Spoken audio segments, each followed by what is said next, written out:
friends, coming to you today to share with you a Halloween mesh wreath. Now, it's not anything new and exciting because there's dozens of those videos on YouTube. I just really was just sharing with you what I'm up to today.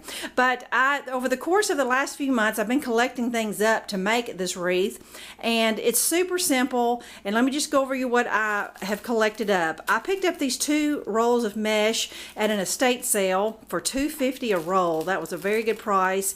I picked up this white roll at Goodwill for $1.99. Dollar Tree, this mesh tubing when their Halloween stuff first come out. You will need some craft wire or some kind of chenille stems or fuzzy sticks, whatever you want to call them. And then one of these dollar wire form wreath forms. A few different trips, I've just gathered up some of these little Halloween ornaments. I thought they'd be cute to stick on there. I think these 3 were, well, these 2 were 79 cents each. This one was 59 cents each, and I picked this one up at another little thrift store for 45 cents, the little black cat.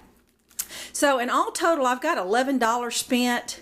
And if you were to buy this wreath on Etsy or at a craft show, it would be every bit of $40. So I just going to show you the simple steps of how to make it, and then I'll really get to enjoy it next year for the full month. Okay, so in order to figure out how much you're going to need, I am basing mine on the Dollar Tree wire form. Now, different stores may have different forms, but mine has 6 sections. And I'm going to put 5 bundles in each section, and it'll all make sense once I get the bundles made. So what I did is I took my chenille stems, cut them into thirds, which is 4 inches, and I have 30 wire ties now.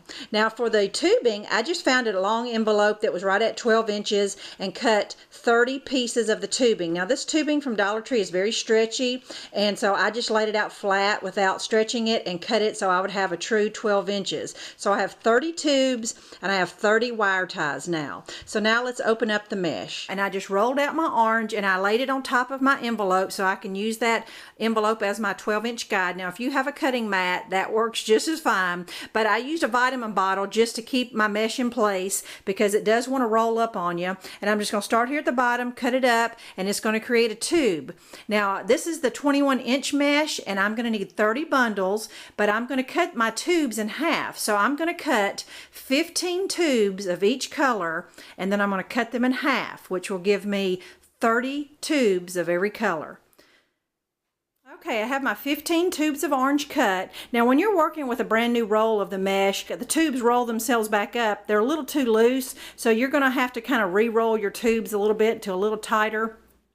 Now with me, with this being the 21-inch, you're going to have to cut these in half. Just kind of eyeball it. It doesn't have to be exact, but try to get them cut in half as much as possible. Now if you're using the 10-inch mesh, you do not have to cut them in half. And to be honest, the 10-inch mesh works better with this type of wreath because a mesh has a kind of a finished edge on each end. And with me using the big mesh, me cut them in half, some of my tubes are not going to have a finished edge on each end, which it'll be fine. It'll be mingled through the wreath and you won't be able to notice. But I just want you to know that if you go out and buy the supplies to make this, you know, this really works best using the 10-inch because all your tubes will have the finished end on it.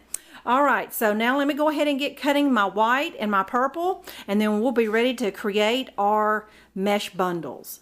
Okay, I have all my tubes ready, and I will show you that, you know, some of my tubes are bigger and some are a little smaller. Now this is probably the best time to kind of re-roll your tubes to make them a little bit more uniform. Now all I did was I grabbed at one of each color. There's no particular order, just grab one of each color and your little black tubing and put the chenille stem right in the center and twist it a couple times.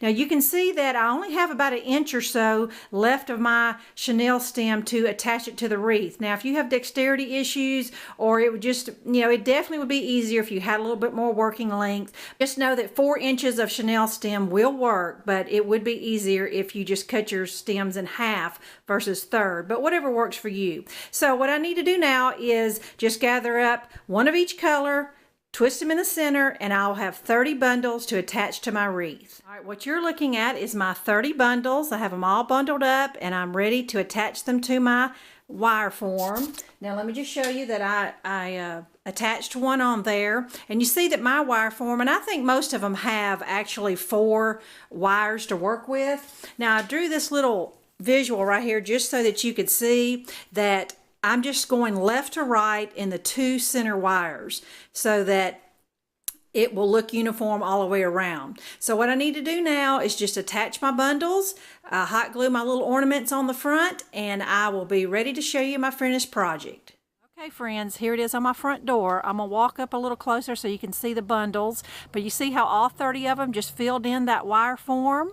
Nice and full. It definitely looks like a $40 wreath from Etsy, but I have about $10 invested in it and actually have enough supplies to probably make another one, or definitely a smaller one. So I hope it inspires you in some way to buy the supplies, create you a Christmas one or one for the upcoming year. It's so simple that anyone can do it. Thanks for watching. Bye-bye.